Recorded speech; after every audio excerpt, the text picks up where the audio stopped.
आपने 9 दिनों में यह 5 काम भूल से भी कर दिए तो माता रानी प्रसन्न होने के बजाय आपसे क्रोधित हो जाएगी। आपको दोस्तों 1 रुपये 1 पैसे के लिए तरसना पड़ जाएगा। देखिए, हर कोई चाहता है कि नवरात्रि के 9 दिनों में माता रानी उसके घर पधारे, माता रानी की उसे कृपा मिले। आप में से बहुत सारे लोग व्रत रखेंगे, उपवास रखेंगे, कोई चप्पल छोड़ देगा माता रानी को प्रसन्न करने के लिए। लेकिन दोस्तों, अगर जाने अनजाने में आप कुछ गलत काम कर जाते हैं, जानकारी के अभाव में, तो दोस्तों आप करेंगे, यही करेंगे आप में से कई लोग। दोस्तों, बिना जानकारी के कुछ न कुछ नवरात्रि के दिनों में कर ही देंगे और उससे क्या होगा, माता रानी को कष्ट पहुंचेगा। माता रानी फिर आपके घर से नाराज होकर चली जाएगी। माता रानी आपके घर के द्वार से ही बाहर चली जाएगी और आपके घर पधारेगी नहीं। फिर इंसान के जीवन में दोस्तों घोर संकट आते हैं, घोर विपदाएं आती है, उसका कर्ज बढ़ जाता है, अकाल मृत्यु उसे सताती है। देखें, नवरात्रि के दिनों में जिस तरह से माता रानी अपने भक्तों के हालचाल लेने के लिए धरती पर आती हैं, वैसा ही भूत पिशाच प्रेतात्मा भी इन नवरात्रि के दिनों में बहुत ज्यादा आक्रामक हो जाते हैं। साथ ही साथ काला जादू, तंत्र मंत्र भी इन नवरात्रि के दिनों में बहुत ज्यादा किया जाता है। आप सभी यह बात तो जानते ही होंगे, और ऐसे में अगर आपके द्वारा कुछ गलत कार्य हो गए गाने अनजाने में, तो यह सारी बला आपकी जिंदगी को नरक बना सकती है। इसलिए सावधान रहना बहुत जरूरी है। आज इस वीडियो में मैं आपको बताऊंगा कि आपको कौन से 5 काम नहीं करने चाहिए इस नवरात्रि में, और साथ ही कौन से कार्य करने चाहिए इन नवरात्रि के दिनों में। आपके खास उपाय करें जिससे माता रानी आपका धन दौलत का भंडार आपके घर में भर दे, आपके सारे संकट मिटाए, आपकी जिंदगी से सारे संकट दूर करें। वीडियो में मेरे साथ शुरू से लेकर अंत तक बने रहिएगा। बहुत बहुत गंभीर जानकारियां आज मैं आपको इस वीडियो के माध्यम से नवरात्रि के बारे में देने वाला हूं। देखिए दोस्तों, सबसे पहले कार्ड की ओर बढ़ते हैं। बिल्कुल ध्यान से सुनिए। नवरात्रि के दिनों में भूल से भी सुनसान जगह पर मत जाना। सुनसान जगह पर भूल से भी नहीं जाना है, क्योंकि नवरात्रि के इन दिनों में नकारात्मक शक्तियां अपने चरम पर होती हैं। इधर उधर नकारात्मक शक्तियां, भूत प्रेत पिशाच आत्माएं भटकती रहती हैं। इसलिए नवरात्रि के इन दिनों में सुनसान जगह हो गई, या फिर पीपल का पेड़ हो गया, नीम का पेड़ हो गया, इमली के पेड़ हो गए, रात्रि में खास करके इन पेड़ों के नीचे भी नहीं जाना चाहिए। नवरात्रि में आप देखेंगे दोस्तों, काला जादू, तंत्र मंत्र बहुत किया जाता है। कोई अपने दुश्मन को मिटाने के लिए, तो कोई अपने प्रतिद्वंद्वी को हराने के लिए, तो कोई जलन की भावना से किसी से बदला लेने के लिए काला जादू तंत्र मंत्र करवाता है। और वह तंत्र मंत्र किसी तिर पर किया जाता है, कोई टोटका किया जाता है। तो आपको दोस्तों हर चौराहे पर, हर तिराहे पर ऐसे टोटके मिलेंगे ही मिलेंगे। इन टोटकों से बिल्कुल दूर होकर आपको गुजरना है। इन टोटकों पर आपका पैर नहीं पड़ना चाहिए। अगर आपका पैर पड़ गया तो वह सारी बला आपके ऊपर भी आ सकती है। इसीलिए ऐसी जगह से दूर होकर गुजरे। अगली बात दोस्तों, आप लोग माता रानी की पूजा अर्चना तो करते ही हैं, खास करके दोस्तों व्रत भी रखते हैं। कुछ लोग चप्पल भी छोड़ते हैं, बहुत अच्छी बात है, सबकी अपनी अपनी श्रद्धा होती है। लेकिन इसके अलावा दोस्तों, आप दैनिक जीवन में यानी कि रोजमर्रा की जिंदगी में कुछ ऐसी गलतियां कर जाएंगे जिससे आपके सारे व्रत, सारे उपवास का फल आपको नहीं मिलेगा, और उल्टा माता रानी हो सकती है आपका घर छोड़कर जा सकती। इंसान के जीवन में फिर भूखमरी छा जाती है। उसके जीवन में कभी भी फिर माता लक्ष्मी नहीं टिकती। उसके ऊपर अकाल मृत्यु का भी संकट मंडराता है। इसलिए बचना बहुत जरूरी है। आखिर कौन से हैं वह काम? देखिए, आगे बढ़ूं उससे पहले वीडियो को लाइक जरूर कर देना। इतनी गंभीर वीडियो आज आपके लिए बनाई है, इसलिए वीडियो को लाइक करना बिल्कुल ना भूलें, और नीचे कमेंट बॉक्स में सच्चे मन सच्ची श्रद्धा से 3 बार जय माता दी, जय माता दी, जय माता दी जरूर लिखेगा। जो भी व्यक्ति कमेंट बॉक्स में 3 बार जय माता दी लिखेगा, माता रानी उसे अगले 24 घंटों के अंदर एक बहुत बड़ी खुशखबरी देगी। तो आइए जानते हैं दोस्तों, ध्यान से सुनिए। अक्सर दोस्तों घर में कभी कभी छोटी सी बात को लेकर पतंगगढ़ बन जाता है, लड़ाई झगड़े हो जाते हैं। कभी कभी कोई पति अपनी पत्नी को डांट देता है तो कोई पत्नी अपने पति के ऊपर चिल्ला देती है।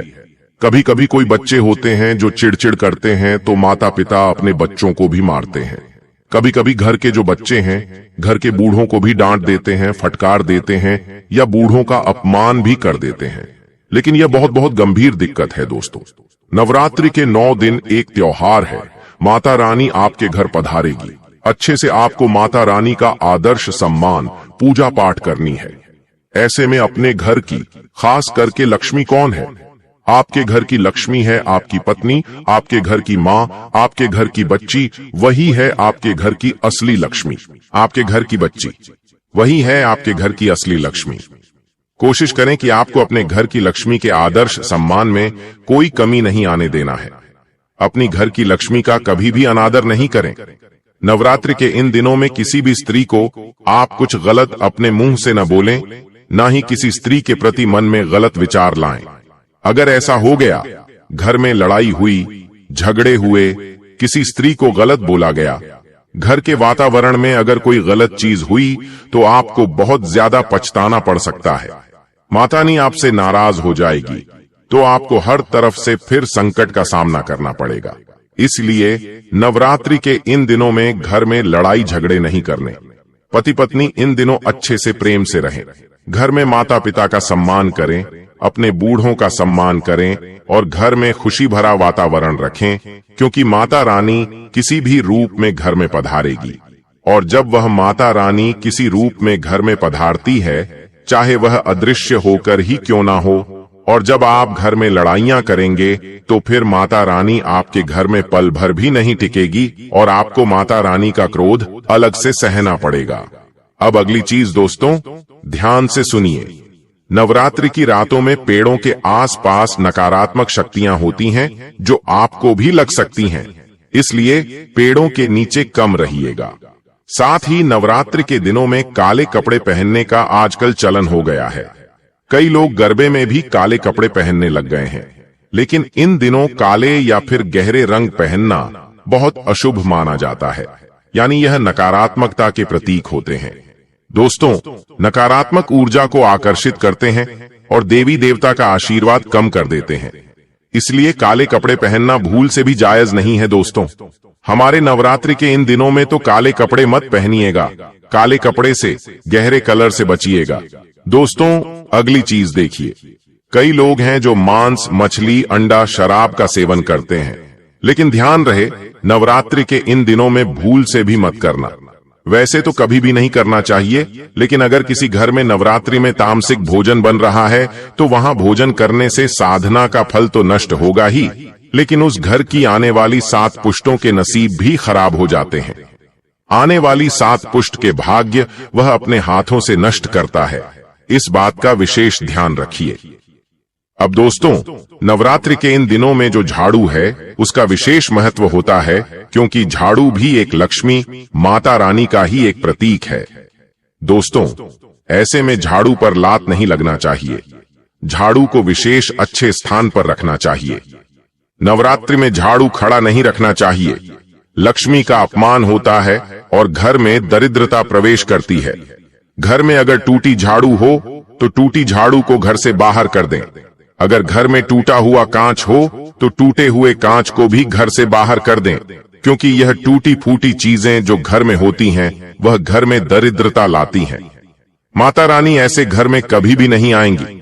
भले ही आपका घर छोटा है, भले ही आपका घर कच्चा है, लेकिन उस घर में टूटी फूटी चीजें ना हो, टूटे हुए बर्तन ना हो, टूटा हुआ कांच ना हो, खराब इलेक्ट्रॉनिक सामान ना हो। इस बात का ध्यान रखिएगा, क्योंकि यह जो टूटी फूटी खराब चीजें हैं अपनी ओर नकारात्मकता आकर्षित करती हैं और फिर देवी देवता आपके घर में कैसे पधारेंगे। इन दिनों भले ही आप व्रत कर रहे हैं, उपवास रख रहे हैं, अच्छी बात है, लेकिन झूठ नहीं बोलना है। झूठ अगर बोलोगे तो व्रत अधूरा होगा, व्यर्थ चला जाएगा। अब दोस्तों, शाम के समय और दिन के समय कई लोग सोने की आदत रखते हैं।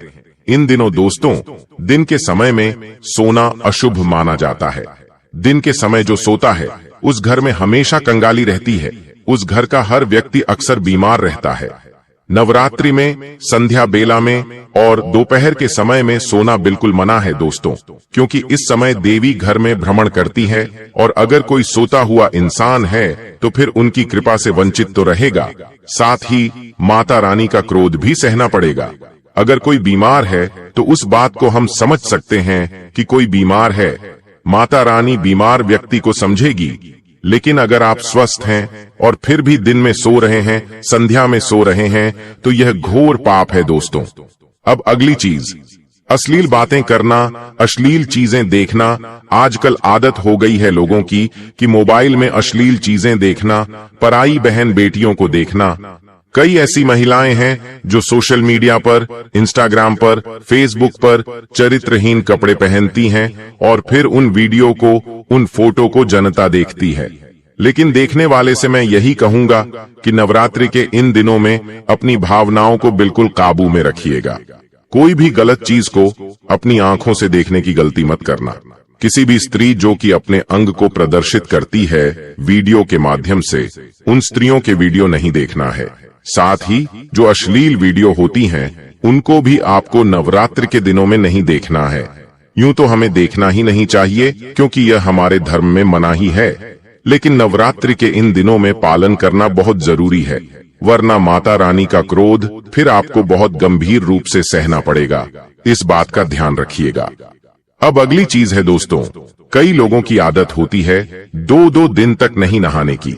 कुछ लोग होते हैं जो दिन में नहाते हैं, लेकिन नवरात्रि के इन दिनों में सुबह जल्दी उठकर नहाने का नियम अपनाना बहुत जरूरी है, क्योंकि यह कुछ नियम कायदे ही हैं जो माता रानी को प्रसन्न करते हैं।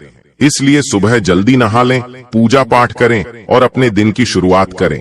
नवरात्रि के दिनों में मैले कपड़े पहनने की भी भूल मत करिएगा। और कई लोग होते हैं जो अपने घर में मैले कपड़ों को कई दिनों तक रखते हैं, जैसे कि 2 दिन 3 दिन के कपड़े इकट्ठे हो गए फिर धोए जाते हैं। लेकिन नवरात्रि के दिनों में अगर आपने अपने शरीर से कपड़े उतारे तो उन्हें तुरंत धो लें और फिर सुखा दें और फिर अपने दिन की शुरुआत करें। बिना धुले हुए कपड़े घर में नहीं रखने, क्योंकि जो मैले कपड़े होते हैं उनमें नकारात्मकता होती है।